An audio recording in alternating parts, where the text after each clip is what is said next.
नमस्कार, आप देख रहे हैं आगाज फर्स्ट न्यूज में हूँ आपके साथ अंशु गोस्वामी। नवरात्रि का ये पर्व न केवल देवी पूजा का समय होता है, बल्कि ये हमें महिलाओं के अधिकारों और उनकी शक्तियों का समझने का अवसर भी प्रदान करते हैं। जैसे कि माँ दुर्गा के 9 रूपों के माध्यम से हम न केवल देवी शक्ति का सम्मान करते हैं, बल्कि नारी के विभिन्न पहलुओं का भी सम्मान करते हैं। इस पर्व का उद्देश्य नारी सशक्तिकरण और समाज में महिलाओं के महत्वपूर्ण भूमिका को उजागर करना होता है और अलग अलग रूपों के माध्यम से हम नारी का सम्मान किस तरह से करें, ये सीख भी ये पर्व हमें देती है। तो वहीं कलश स्थापना का विशेष महत्व होता है, क्योंकि ये नवरात्रि के आरंभ का प्रतीक है और ये पूजा की सफलता के लिए एक महत्वपूर्ण शुभ मुहूर्त होती है। वहीं 30 मार्च 2025 को कलश स्थापना का शुभ मुहूर्त सुबह 6:13 से 10:22 तक रहेगा और अभिजीत मुहूर्त दोपहर 12:01 से 12:50 तक रहेगा, तो जिसे पूजा के लिए अत्यधिक शुभ माना जाता है। वहीं कलश स्थापना के समय ध्यान देने वाली खास बातें हैं, जिसका विशेष रूप से ध्यान रखना बेहद जरूरी है।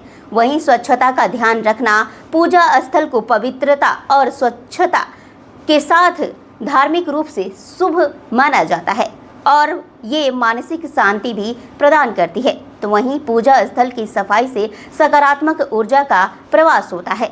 तो वहीं कलश का महत्व, जो कि जल, सुपारी, सिक्का और अन्य पवित्र सामग्रियों से भरकर कलश की पूजा करना शुभ माना जाता है। वहीं कलश में जल का होना विशेष रूप से जीवन में समृद्धि और सुख का प्रतीक इसे माना जाता है। तो वहीं बात करें तो माँ की पूजा, कलश स्थापना के साथ ही माँ शैलपुत्री की पूजा पहले दिन की जाती है। तो वहीं जो कि शक्ति, स्थिरता और आत्मविश्वास की प्रतीक है और उनकी पूजा से जीवन में मजबूती और आत्मविश्वास बढ़ता है। तो ये पर्व हमें जीवन में आंतरिक शक्ति, समृद्धि और खुशहाली लाने की प्रेरणा देती है और इस पर्व का उपयोग हम अपने जीवन में सकारात्मक बदलाव लाने के लिए करते हैं। आत्मनिर्भरता को बढ़ाने वाली ये शक्ति रूपी जो 9 दिनों का त्यौहार है, जो कि अपनी आंतरिक शक्ति को पहचानने के लिए हर कोई व्यक्ति कर सकते हैं। वहीं क्षेत्र नवरात्रि की विशेषता की बात करें और जिस तरीके से दूसरे दिन माँ की पूजा की जाती है, वो भी बेहद महत्वपूर्ण होती है।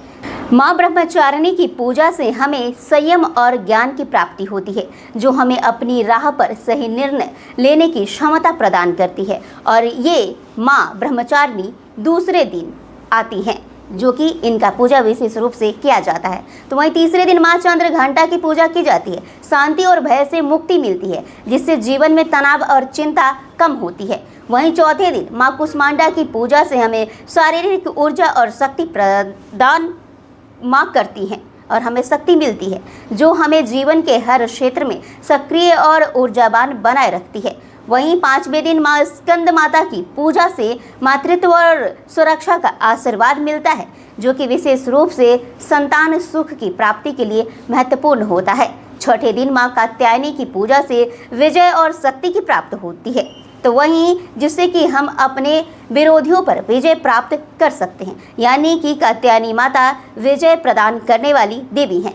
वहीं 7वें दिन की बात करें तो माँ कालरात्रि की पूजा विशेष रूप से की जाती है। नकारात्मकता से मुक्ति और बुराइयों का नाश होता है, जो कि हमारे जीवन को एक नई दिशा प्रदान करती है। तो वहीं 8वें दिन माँ गौरी की पूजा विशेष रूप से की जाती है। ये हमें शांति और समृद्धि का स्वरूप वो वरदान देती हैं और विशेष रूप से कन्या पूजन इस दिन हमारे समाज में नारी के सम्मान के प्रतीक के रूप में मनाया जाता है।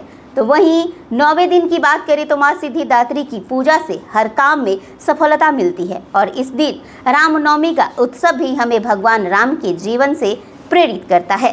आप सभी को नवरात्रि की ढेर सारी शुभकामनाएं। देखते रहिए आगाज फर्स्ट न्यूज चैनल को लाइक, सब्सक्राइब, शेयर, फॉलो जरूर करें। शुक्रिया।